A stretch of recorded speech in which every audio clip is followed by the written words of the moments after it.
There are a ton of powerful characters in the Invincible universe, from space Nazis to literal demons, but who's actually the strongest of them all?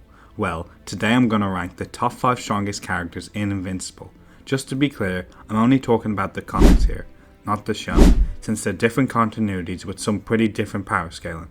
But spoiler warning for the rest of the show anyway. Alright, before we get into the video, can we try hit the like goal of 100 likes? I really appreciate it. Now let's jump into the Honourable Mentions. The Honourable Mentions consists of characters that could easily be in the top 5 strongest in the verse.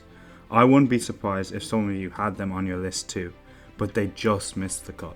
In no particular order, for my first Honourable Mention, I've got Monster Girl, and I'm specifically talking about the version from Mohawk Mark's universe. Now most people already know she's strong in a normal monster form, but her power actually comes from the de-aging curse. The younger she gets, the stronger her monster form becomes, and at her absolute peak, she's honestly insane. In Invincible issue 109, she turns into a straight up giant, like 1,000 feet tall, completely dwarfing cities, and at that size she was basically a walking natural disaster. She was also used by the Viltrumite Empire as a weapon, but that's not even the craziest part. Even a high tier Viltrumites are wary of her. Conquest, who's not the type to be scared of anything, straight up admits they might not even be able to contain her if she's unleashed. That alone tells you how ridiculous her scaling gets. But yeah, she just missed out on the top 5, but honestly, if someone had her in there, I wouldn't even argue. The reason I didn't put her in the top 5 is because of her lack of feats and only really statements, and the fact she has no intelligence or battle IQ whatsoever. Next up on the Honourable Mentions, I've got Adam Eve. Now Eve is a really interesting one, because depending how you scale her, she could easily be the top 5 strongest character in the verse, but she doesn't quite make it for me, mainly because of her lack of consistent high-end feats. So basically Eve's whole thing is matter manipulation at a subatomic level. Under normal circumstances, she has mental blocks that stop her from affecting living beings, which is a huge nerf. But when those mental blocks are removed, like in extreme situations, she becomes generally broken and arguably has the potential to be the strongest in the verse. She can straight up manipulate living matter, potentially turning even Viltrumites into something harmless. On top of that, she's basically immortal.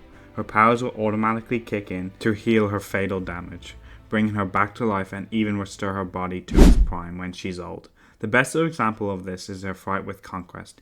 Even though she was completely outmatched physically, once she pushed past her limits, she was able to severely injure him, which is already a massive feat considering how strong he is. And doesn't even stop there. After Thrag almost kills her and Mark, she literally brings Mark Grayson and her back from the brink of death and restores his body. Mark himself even says he felt stronger after being healed by her, which is crazy when you think about it. So yeah, in terms of raw potential, Eve is easily one of the most powerful characters in the verse. No mental blocks, she is borderline god tier, but the problem is consistency. Most of the time those limits are still there, and she doesn't have enough top tier feats against the strongest characters to justify putting her in the top 5. So she ends up being as an honourable mention, but honestly, if we're ranking purely off potential, she'll be way higher. Next up on Honourable Mentions, I've got Omni-Man, aka Nolan Grayson, specifically Emperor Nolan, his strongest version. And yeah, if someone put him in their top 5, I wouldn't even be mad at it. Omni-Man is just one of those characters who's consistently shown to be an absolute monster throughout the comics.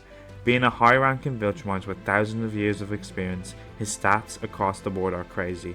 One of his biggest feats is helping destroy a planet, Viltrum, alongside Mark Grayson and Thaddeus. Yeah, the core was destabilized beforehand, but still, flying straight through a planet and completely shattering it is insane. Also, earlier in this series, he also casually redirects a Texas-sized asteroid away from Earth, which already puts him way above most characters in terms of raw power.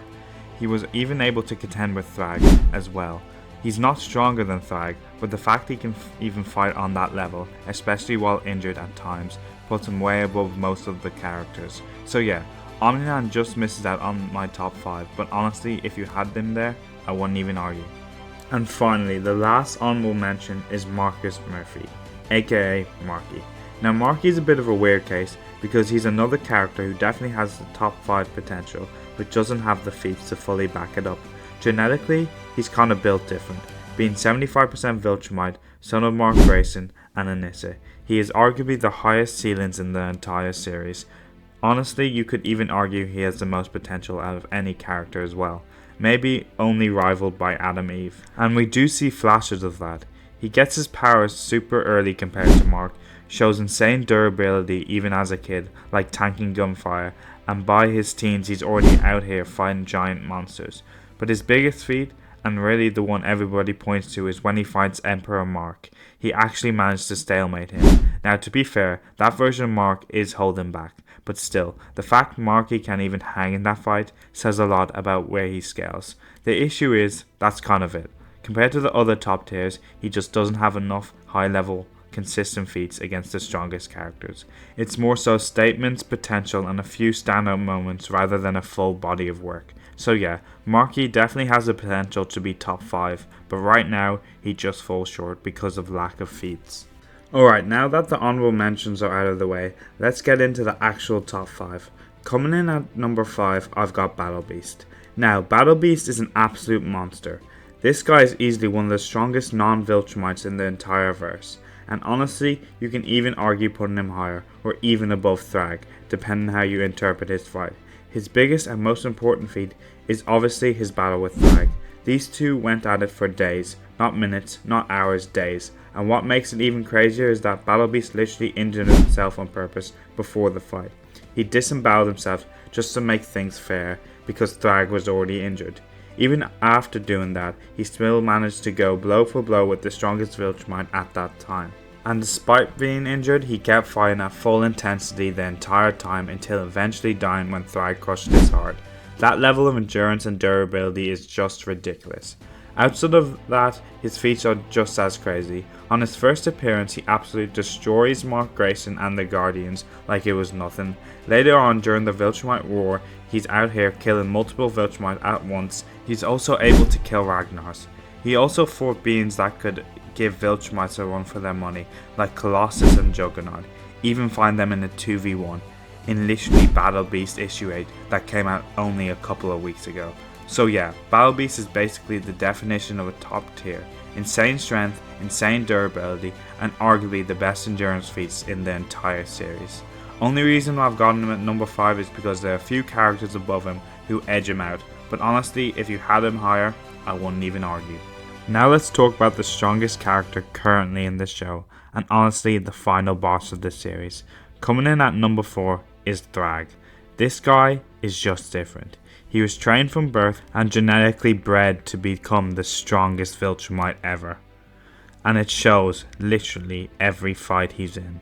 His most iconic feat is obviously his battle with Battle Beast. These two fought for days, and even though Battle Beast injured himself beforehand to make it fair, Thrag still came out on top, eventually killing him. And that's against one of the only characters in this series who can even push him that far. But he doesn't stop there. Thrag consistently dominates top tiers. He completely outclasses Omni-Man, straight up killing him. And he overwhelms Mark Grayson multiple times, even at one point ripping Mark apart. He also casually kills Thaddeus, which just shows the gap between him and other high level Viltrumites. And then there's the final fight, him versus Mark inside the sun. They literally fighting in the temperatures that can instantly vaporize most characters, and Thrag is still going, still pushing, still dominating for most of that fight. So yeah, Thrag is at number 4, the strongest character currently in the show, no question, but there are still a few characters above him on this list. Next up, coming in at number 3, we've got Alan the Alien, and specifically I'm talking about end of series Alan. Now Alan is one of those characters who just keeps getting stronger the more you hurt him. His whole ability is reactive adaptation, so every time he survives a near-death experience, he comes back way stronger than before, and by the end of the series, that scaling goes crazy. Early on, after his first major power-ups, he's already able to beat Omni-Man with just a couple of hits. He even makes characters like Anissa bleed with just a single punch, while tagging their hits like they're nothing. Durability wise, he's insane. He survives having most of his body destroyed and can regenerate from basically nothing. And then you've got the time skip. 500 years later, Alan is still getting stronger. While I think Thrag could beat Alan before the time skip, after the 500 year time skip, it's a different story. He fights Mark Grayson, who at this point is basically the strongest character in the verse, and even though he loses, he's the only one who can actually leave visible damage on him. So yeah, end of series Alan is just built different. At that point, he's easily above pretty much every Viltrumite, and the only character clearly above him is Mark. That's why I've got him at number 3. Coming in at number 2, I've got Mark Grayson, specifically Emperor Mark at the end of the series. And honestly, narratively, Mark is pretty much meant to become the strongest character in the entire verse. What makes this version of Mark so crazy is the jump in power over time. People forget that much younger Mark, when he was only around his mid-20s, was already able to give Thrag an extreme difficulty fight. Yeah, I know he had help in that battle, but he still pushed the strongest Viltrumite in history to his absolute limit, and was ultimately the main part of the reason why Thrag died. Now think about the same Mark after another 500 years of fighting, aging, and getting stronger. Viltrumites naturally become more powerful with age, and Mark was already evolving faster than most of his race. He also casually handling threats that would nearly killed him before. There's even a moment where an assassination attempt basically fails because the weapon can't even pierce his skin. That alone shows how absurd his durability becomes. And even 500 years later, he's still strong enough to defeat an evolved Alan the Alien, who by this point is already one of the strongest beings in the universe. Speed-wise, strength-wise, and even durability-wise, Mark has basically surpassed every other Viltrumite and every major powerhouse in this series. And that's why I've got Emperor Mark at number 2, because while he's narratively the strongest in the verse, by the end, there's still one character whose raw abilities can arguably place them above everyone else. And finally, coming in at number 1, I've got the Mysterious Entity, also known as the Blue or Cave Entity. This thing is just on a completely different level to everyone else in the verse.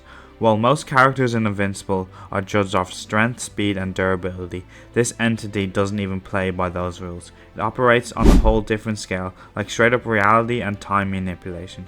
Its biggest feat is during the reboot arc, where it sends Mark Grayson back in time to the moment he first got his powers. Not just a vision or illusion, an actual reset of his life. That alone is something no other character in this series even comes close to doing. And it's not just time travel, it has full control over timelines. It can create, observe, and manipulate different outcomes, basically offering Mark the chance to rewrite the entire story and fix everything that went wrong. It also exists outside of normal reality, doesn't take damage, and seems more like some kind of cosmic force than an actual character you can fight. So yeah, the Mysterious Entity is just on a completely different tier. It's not about strength, it's about control of reality itself. That's why I've got it at number 1. Well, what do you all think? Sound off in the comments below if you agree or disagree. See you in the next video.